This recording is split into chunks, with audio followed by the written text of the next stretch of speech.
היי כולם, בואו להתארגן איתי לארוחת בוקר בתאילנד. אם תשמעו רעשים ובלה בלה בלה, זה המשפחה שלי עם רעשים. וזה אח שלי, הוא גם יוטיובר ועושה שורטים.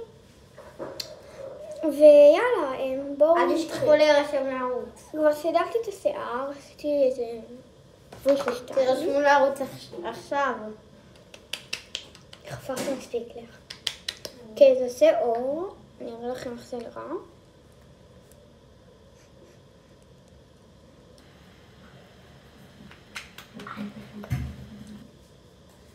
תראו, אפשר לראות איפה אני שמה. אולי תראי להם את אנה, תקלי את זה. אחותי היא האחות הכי מצחיקה בעולם. אנה! לא. אני לא אוהב אותה. אוקיי, אין לי מושג למה היא נכנסה למקלחת, אבל אני מוכנה, ואני מוכנה להראות לכם את אחותי, מה היא עושה בגלל 3-4 תראו מה היא עשתה במקלחת. מה זה נורמלי? אנה, תגידי שלום לבלוג.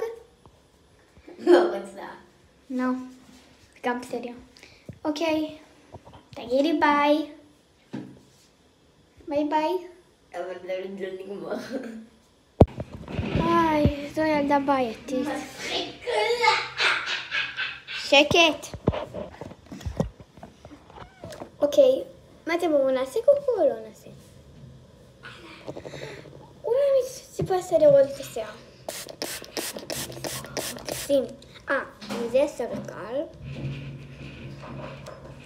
משהו סרקלים. טוב, ככה הוא נראה. ובואו נסתכל.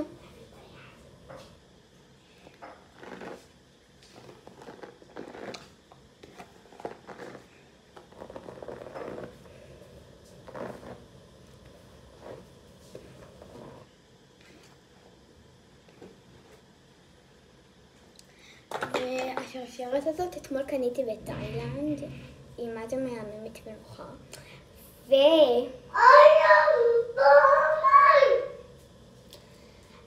עוד פעם אני אומרת, אם אתם שומעים רעש, לבנותי. אוקיי, נתראה בשירות הבא, יאללה ביי.